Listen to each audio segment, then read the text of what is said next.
Deer listeners, welcome to Kathanika. আজ আপনি শুনছেন জীবনের রহস্য, বিবর্তনের ধারা আর বিজ্ঞানের সবচেয়ে সুন্দর ব্যাখ্যা, river out of Eden, a Darwinian view of life. লেখক রিচার্ড ডকিন্স। কয়েকটা প্রশ্ন দিয়ে শুরু করি। আপনি কি কখনো ভেবেছেন জীবনের এত জটিলতা, এত সৌন্দর্য, এত যন্ত্রণা কিভাবে এলো? কোনো অলৌকিক ডিজাইনারের হাতে, নাকি একটা সহজ, নির্মম কিন্তু অসাধারণ নিয়মের ফলে? যদি জীবন কোনো অন্ধকার রহস্য না হয়, বরং একটা ডিজিটাল নদীর মতো বয়ে চলে, তাহলে আপনি কি সেই নদীর উৎস দেখতে চান? আর যদি আমরা বুঝতে পারি যে আমাদের প্রত্যেকটা কোষে একটা অসীম পুরনো তথ্যের ধারা বয়ে চলেছে, তাহলে কি আমরা আরও বড় করে ভাবতে পারবো? এই বই কোনো তাত্ত্বিক আলোচনা নয়, এটি একটি পরিষ্কার, যুক্তিনির্ভর ও মানবিক যাত্রা। এখানে রিচার্ড ডকিন্স দেখান জীবন কিভাবে শুরু হয়েছিল একটা স্বপ্রতিলিপিকারী অণু থেকে, কিভাবে সেই অণু সময়ের নদী বেয়ে চলে শাখা প্রশাখায় বিস্তার করে, আর কিভাবে আমরা মানুষ, পাখি, মাছ, গাছ সবাই সেই একই ডিজিটাল নদীর অংশ। কিন্তু এই বই কেবল জীবন নিয়ে নয়, এটি কয়েকটি বড় প্রশ্ন নিয়ে। আমরা কিভাবে চিন্তা করি? প্রমাণ ছাড়া কোনো দাবিকে সত্য বলে মেনে নেওয়া কি ঠিক? নাকি আমরা যা দেখি, যা পরীক্ষা করতে পারি, সেটাকেই সত্য ধরে নেব? এই অডিও আপনাকে কোনো নির্দিষ্ট বিশ্বাসে নিয়ে যেতে চায় না। এটি আপনাকে অন্ধভাবে বিশ্বাস করতেও বলবে না, অন্ধভাবে অবিশ্বাসও করতে বলবে না। কিন্তু এটি আপনাকে এমন একটি জায়গায় নিয়ে যাবে যেখানে প্রশ্ন করা স্বাভাবিক। বিজ্ঞান সবচেয়ে শক্তিশালী হাতিয়ার, আর যুক্তি সত্যের একমাত্র নির্ভরযোগ্য পথ। কারণ চিন্তা যদি সত্যের অনুসন্ধান হয়, তাহলে সাহস তার প্রথম সত্য। তাহলে চলুন, ভয় নয়, অন্ধ আনুগত্য নয়, বরং শান্ত, যুক্তিনির্ভর এবং মানবিক মন নিয়ে শুরু করি রিভার আউট অফ এডন এর আলোকিত যাত্রা। Chapter 1, the digital river. Richard Dawkins বলেছেন, জীবন আসলে একটা নদী, কিন্তু সাধারণ জলের নদী নয়। এটা একটা ডিজিটাল নদী, যার নাম ডিএনএ। এই নদী বয়ে চলে সময়ের ভেতর দিয়ে, লক্ষ লক্ষ বছর ধরে। আপনি কি কখনো ভেবেছেন আমাদের শরীরের প্রত্যেকটা কোষে যে জিন আছে, সেই জিনগুলো কোথা থেকে এসেছে? প্রত্যেকটা জিনের পেছনে আছে একটা অবিশ্বাস্য সফলতার ইতিহাস। ডকিন্স বলেন, আপনি, আমি, প্রত্যেকটা জীবিত প্রাণী গর্ব করে বলতে পারি, আমাদের কোনো পূর্বপুরুষই শৈশবে মারা যাননি। প্রত্যেকেই বড় হয়েছেন, প্রত্যেকেই সফলভাবে সন্তানের জন্ম দিয়েছেন। এটা কোনো কাকতালীয় ঘটনা নয়, এটা ডারউইনের নিয়ম। যারা বেঁচে থেকে সন্তান রেখে যেতে পেরেছেন, তাদের জিনই আজ আমাদের মধ্যে টিকে আছে। যারা পারেননি, তাদের জিন চলে গেছে। এভাবেই জিনের নদী বয়ে চলেছে। এই ডিজিটাল নদী যেমন কম্পিউটার কোড, যেমন সিডির তথ্য একদম নিখুঁতভাবে কপি করা হয়। একটা জিন হয় অন, নয় অফ। কোনো অর্ধেক জিন নেই। এই ডিজিটাল স্বভাবের জন্যই জিন লক্ষ লক্ষ প্রজন্ম ধরে নিজেকে অটুট রাখতে পারে। ডকিন্স বলেন, জীবনের সব জটিলতা, সব সৌন্দর্য, সব যন্ত্রণা, সব কিছুর পেছনে আছে একটা সহজ নিয়ম। জিন নিজেকে বাঁচিয়ে রাখার জন্য শরীর তৈরি করে। শরীর হলো জিনের অস্থায়ী বাহন। আর আমরা, মানুষ, পাখি, মাছ, গাছ সবাই সেই একই ডিজিটাল নদীর অংশ। এই নদী কোনো উদ্দেশ্য নিয়ে বয়ে চলে না, এটা শুধু বয়ে চলে। কিন্তু তার ফলেই জন্ম নেয় পৃথিবীর সবচেয়ে অসাধারণ ঘটনা, জীবন। এই অধ্যায়ে আমরা বুঝতে পারি, জীবনের রহস্য কোনো অন্ধকারে লুকিয়ে নেই। এটা একটা পরিষ্কার ডিজিটাল নদীর গল্প, আর আমরা সবাই সেই নদীর যাত্রী। Chapter 2, all Africa and her progenies. Richard Dawkins বলেছেন, সব জীবনের উৎস আফ্রিকা। আপনি, আমি, প্রত্যেকটা মানুষ, প্রত্যেকটা প্রাণী, আমরা সবাই আফ্রিকার সন্তান। এটা কোনো গল্প নয়, এটা বিজ্ঞানের প্রমাণিত সত্য। আমাদের শরীরের প্রত্যেকটা কোষে যে ডিএনএ আছে, সেই ডিএনএর নদী একসময় আফ্রিকা থেকে বয়ে বেরিয়েছে। ডকিন্স বলেন, আমাদের সবার মা বাবার মা বাবার মা বাবা শেষ পর্যন্ত আফ্রিকায় মিশে যায়। এই অধ্যায়ে তিনি আমাদের নিয়ে যান মাইটোকন্ড্রিয়াল ইভ এর কাছে প্রায় 1.5 লক্ষ থেকে 2 লক্ষ বছর আগে আফ্রিকার কোনো এক জায়গায় একজন নারী বেঁচেছিলেন। তার মাইটোকন্ড্রিয়াল ডিএনএ আজও আমাদের সবার মধ্যে আছে। তিনি আমাদের সবার সাধারণ মা। তিনি কোনো দেবী নন, কোনো অলৌকিক কিছু নন। তিনি ছিলেন একজন সাধারণ মানুষ, কিন্তু তার যিনি আজ পৃথিবীর প্রত্যেকটা মানুষের মধ্যে বয়ে চলেছে। এই নদী শুধু মানুষের নয়, এটা সব জীবনের নদী। আফ্রিকা থেকে যে ছোট্ট নদী বেরিয়েছিল, সেটাই সময়ের সাথে শাখা প্রশাখা বিস্তার করে আজকের পৃথিবীর 30 মিলিয়ন প্রজাতিকে তৈরি করেছে। প্রত্যেকটা পাখি, প্রত্যেকটা মাছ, প্রত্যেকটা গাছ সবাই সেই আফ্রিকার নদীর সন্তান। ডকিন্স বলেন, আমরা সবাই আফ্রিকার সন্তান। আমাদের জিনের নদী একই জায়গা থেকে শুরু হয়েছে। এই সত্য আমাদের সবাইকে এক করে দেয়। জাতি, ধর্ম, রং, ভাষা এসব কিছুর ওপরে আছে একটা বড় সত্য, আমরা সবাই একই নদীর যাত্রী। আফ্রিকা শুধু একটা মহাদেশ নয়, আফ্রিকা হলো আমাদের সবার জন্মভূমি।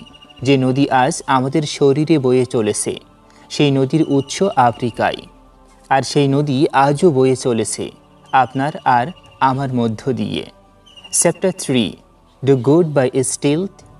কেন কিছু প্রাণী নিজের জীবন বিপন্ন করে অন্যকে সাহায্য করে? কেন মৌমাছিরা রানীর জন্য নিজেরা সন্তান না নিয়ে শুধু কাজ করে? কেন পিঁপড়েরা নিজেদের শরীরকে অস্ত্র বানিয়ে শত্রুর সামনে ঝাঁপিয়ে পড়ে? এগুলোকে আমরা বলি আত্মত্যাগ বা অল্ট্রুইজম। কিন্তু ডারউইনের দুনিয়ায় এটা একটা বড় বাধা। জিন যদি নিজেকে বাঁচিয়ে রাখতে চায়, তাহলে কেন কেউ নিজেকে বিপদে ফেলে অন্যকে বাঁচায়? রিচার্ড ডকিন্স এই ধাঁধার উত্তর দেন খুব স্পষ্টভাবে। তিনি বলেন, আত্মত্যাগ আসলে চুরি করে করা হয়। জিন নিজের স্বার্থেই এটা করে, কিন্তু এটা করে গোপনে, বাই স্টেলথ।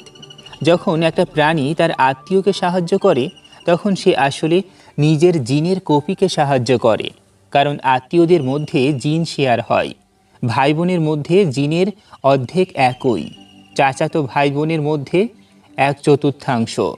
এই হিসাবটাই জিনের কাছে গুরুত্বপূর্ণ। ডকিন্স বলেন, জিন নিজেকে বাঁচিয়ে রাখার জন্য শরীরকে বলে, তোমার ভাইকে বাঁচাও, কারণ তার শরীরেও তোমার জিন আছে। এই নিয়মটাকে বলা হয় কিন সিলেকশন। জিনের দৃষ্টিতে আত্মত্যাগ আসলে আত্মস্বার্থ। মৌমাছিরা রানীর জন্য কাজ করে, কারণ রানীর শরীরে তাদের জিনের কপি আছে।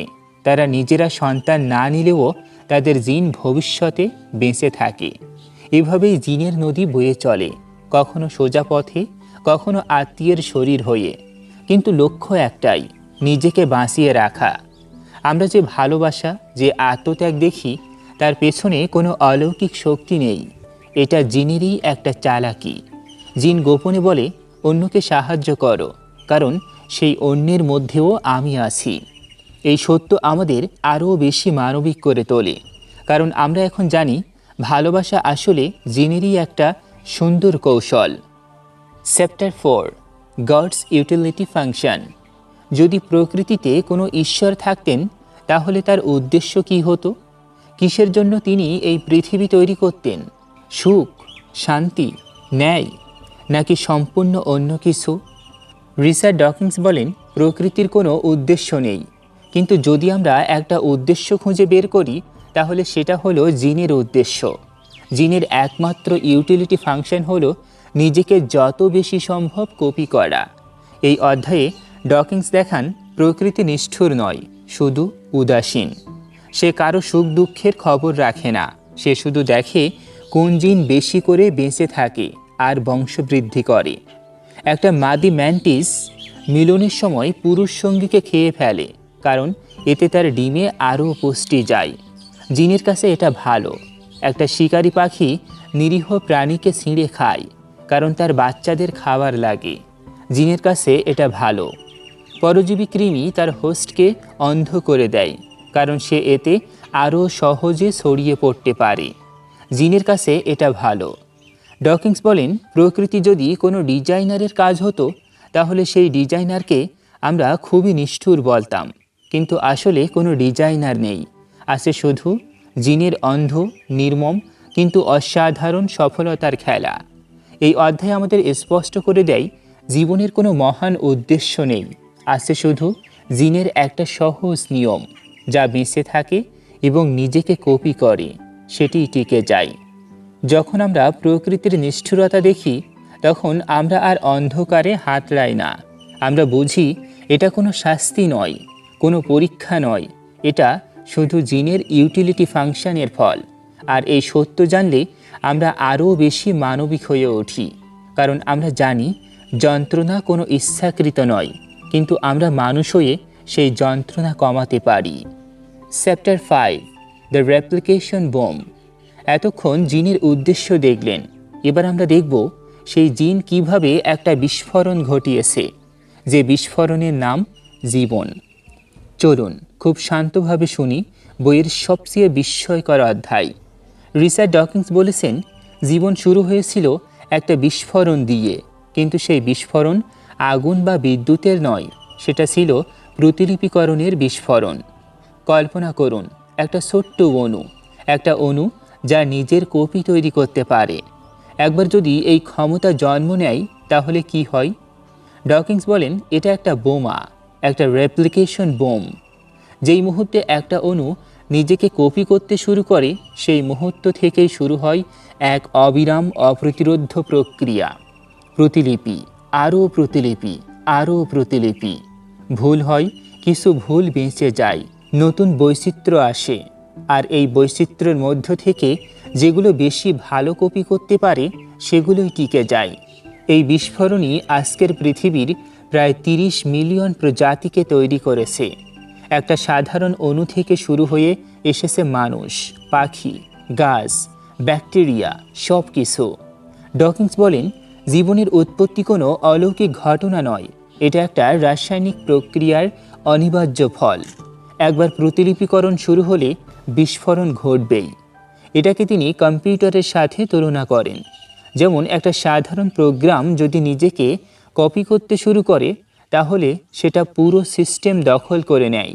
জীবনও ঠিক তেমনি, একবার শুরু হলে আর থামে না। এই বিস্ফোরণের ফলেই আমরা আজ এখানে বসে আছি। আমাদের প্রত্যেকটা কোষে সেই প্রাচীন অণুর প্রতিলিপি এখনও চলছে। জীবনের রহস্য কোনো অন্ধকারে লুকিয়ে নেই, এটা একটা সহজ ডিজিটাল প্রতিলিপিকরণের খেলা, আর আমরা সবাই সেই খেলার ফল।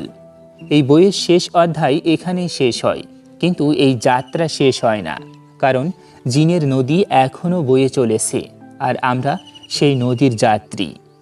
ডিয়ার লিসেনার্স, আপনি শুনছিলেন river out of Eden, a Darwinian view of life, লেখক রিচার্ড ডকিন্স, শুধুমাত্র কথনিকাতে।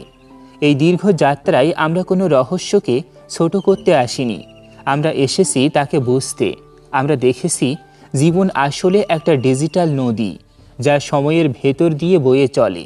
সেই নদীর উৎস আফ্রিকা, আর আমরা সবাই তার সন্তান। আত্মত্যাগ আসলে জিনের গোপন চালাকি, নিজেকে বাঁচানোরই আরেক রূপ।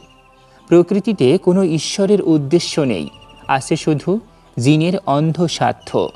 আর একটা ছোট্ট প্রতিলিপিকারী অণুর বিস্ফোরণই আজকের পুরো জীবনকে তৈরি করেছে।